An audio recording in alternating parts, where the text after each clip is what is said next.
about you, but I am tired. Like, I officially have a month until I am done with school. 3 more weeks of learning, 1 real exam or 1 graded exam, 1 diagnostic to see where I fit amongst my peers after completing my first year. But I'm tired. I am ready to say, summer break me, please. If you feel the same way, I hope you continue to watch as I have a few tips to deal with burnout, how to overcome it, and just to hold on just a little while longer. Keep watching, stay tuned.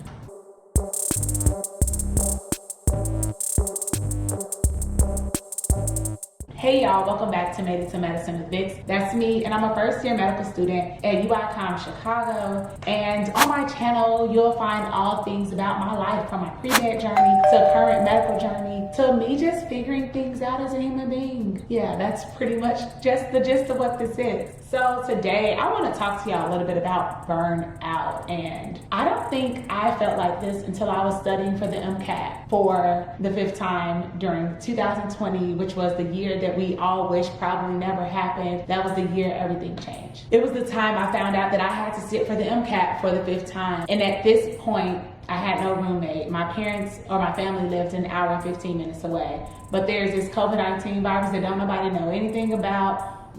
Everybody was scared to even go to the grocery store. I swear I was going grocery shopping once, like every 5 to 6 weeks, which is kind of insane. But that burnout was something real. I was ready to get COVID tested and go spend time with my family and not be in isolation for much longer at all. But that now seems so far ago. As I'm coming to the end of my first year, those feelings of burnout are creeping up on me once again, and it doesn't feel good. And as I reflected and sat on what got me through the first time, life now looks a little bit different. I'm not socially isolated. I'm not distancing from people. Yes, I'm still wearing my mask, and yes, I'm still getting COVID tested, but COVID tests are not far and few in between anymore. We know a lot more about the virus, so we know how to, I guess, live with it, whatever that means. But school now is a lot more. Like, I can't believe I let the MCAT stress me out. Like, the little bit of information that I was required to know then, it feels like 10 times over now, and it feels like it never stops.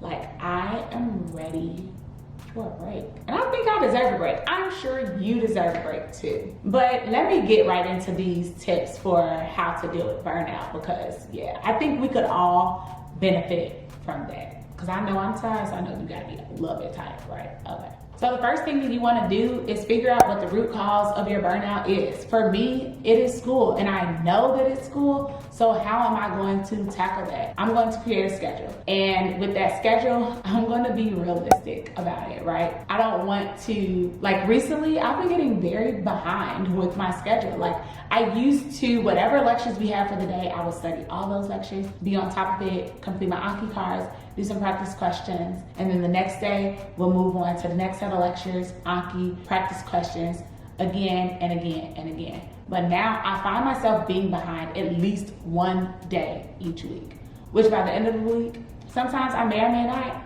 actually get to those lectures. That is not good, and I'm trying to put a word to it now that I'm in the 4th week of my final block of my first year. I'm like, okay, let's be realistic about this schedule, and number 2, let's ask for help. So I had to switch tutors from block 4 to block 5 because my tutor started her 3rd year, and with clinical rotation, she didn't know, or she knew that she would not be able to be a proficient tutor.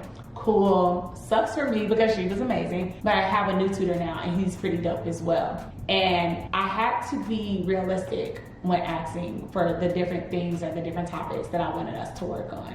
Because again, if I know that histology, pathology, and anatomy are not my thing, those are pretty much the things that I need to spend the most time with, right? Because we're not trying to perform poorly on that section on the exam, and I am certain that is going to be a large part of my exam. So I'm ready for you, block 5, okay? We ready.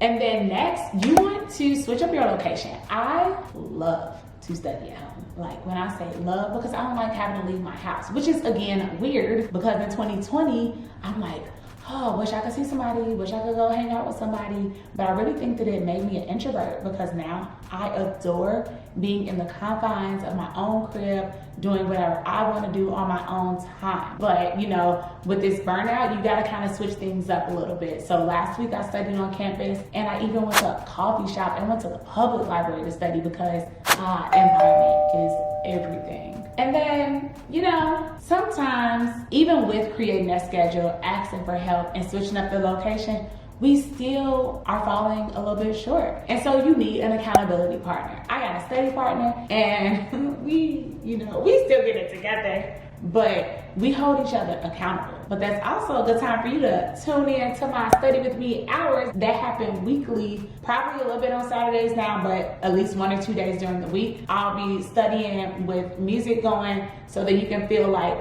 since somebody else is studying, that you also need to study and get your stuff done. But with that studying, try a Pomodoro Timer. So I've been doing 50 minutes on and 10 minutes off. But with this burnout, I probably need to start doing like the 25 minutes on and 5 minutes off, because those time frames, they'll go by so fast. I'm like, oh wow, I look up, it's time for a break again. Oh wow, I look up, I've already done renal embryology in 4 25-minute segments. Like, wow, the time, it seems like it's moving faster, and I'm actually comprehending the material that I'm encoding at the moment. So these are things to probably think about. But with Pomodoro, give yourself a reward. Like, I know that as a kid, if my mother told me, if you're good, I'll take you to this store, or I'll take you to get some ice cream, we'll pick up some McDonald's. What did that make me do? I was good. So for me, I'm like, all right, Nikki, if you get through these 3 lectures today, then you've earned yourself to sit and watch the NBA playoffs without having to do Anki. You know, because we're not trying to still be studying at 7:30, 8 o'clock at night. I want to do something that I enjoy. And so I think that reward will really be something to offset you and just to spice things up just a little bit. Like, I just started a new book, The 4 Agreements. Well, I'm going to start it tonight.